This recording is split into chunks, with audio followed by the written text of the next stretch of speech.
Hello everyone. देखिए, पहले CVT, फिर नीट, अब यूजीसी नेट। अब टाइम आ गया है कि एनटीए का बॉयकॉट करना चाहिए, क्योंकि एनटीए का मिसमैनेजमेंट हम लोग सीयूटी 2022 से ही देख रहे हैं। सीयूटी वाली बहुत सारी चीज़ें हाईलाइट नहीं हुई। सीयूटी में ये क्या करते हैं, एग्जाम सेंटर ये एग्जाम के 1 घंटे पहले चेंज कर देते हैं। बच्चा एक एग्जाम सेंटर पे पहुंच चुका है, एग्जाम के 1 घंटे पहले अब मेल आएगा कि अब आपका एग्जाम सेंटर यहाँ पे है। एग्जाम सेंटर वो होगा कहाँ? 50 किलोमीटर 200 किलोमीटर दूर होगा। और ये क्या करते हैं, जब ये फॉर्म फिलअप कराते हैं तो वहाँ पे सिटी चॉइस का ऑप्शन दे देते हैं। अब अगर यूपी का बच्चा है तो सपोज कीजिए कि उसने एग्जाम सेंटर में इलाहाबाद दे दिया, लखनऊ दे दिया, गोरखपुर दे दिया और बनारस दे दिया। उसका एग्जाम सेंटर कहाँ पे जाएगा? गुजरात में भेज दिया जाएगा उसको।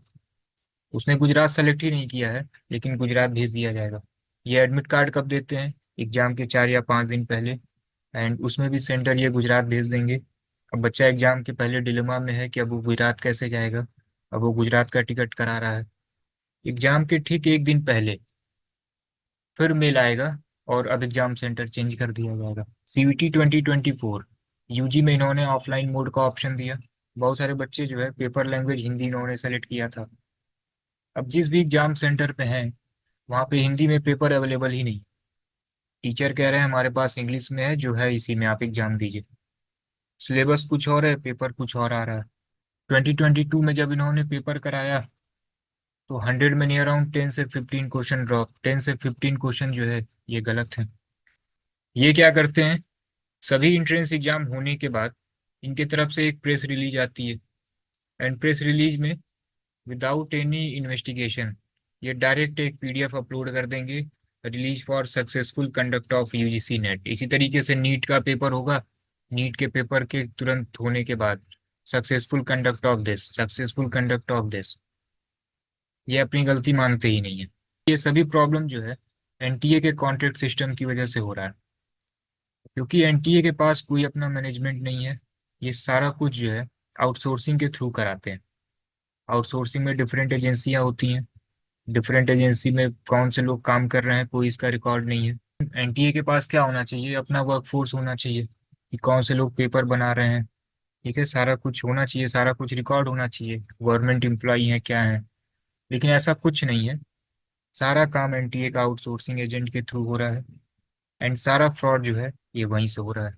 इसको ट्रेस करना भी बहुत मुश्किल हो जाएगा कि किस एजेंसी से उन्होंने काम कराया, उसमें कौन से लोग काम कर रहे हैं। ये तो अभी बड़े एग्जाम है, बड़े एग्जाम में तो चीज़ें निकल के आ जा रही हैं, क्योंकि नीट का पेपर ही 30-30 लाख में बिक रहा है। बहुत सारे छोटे एग्जाम भी हैं, जैसे सीयूटी पीजी में एमबीए का पेपर है, एलएलबी का पेपर है। हो सकता है ये भी लाख रुपए में बिकता हो। तो ये सारी चीज़ें जो है ये बाहर निकल के नहीं आएंगी। जहाँ पे बड़ी डीलिंग होनी है वहीं से सारी चीज़ें निकल के आनी है। आप सोचिए, एक एजेंसी को सभी बड़े एग्जाम दे दिए गए हैं।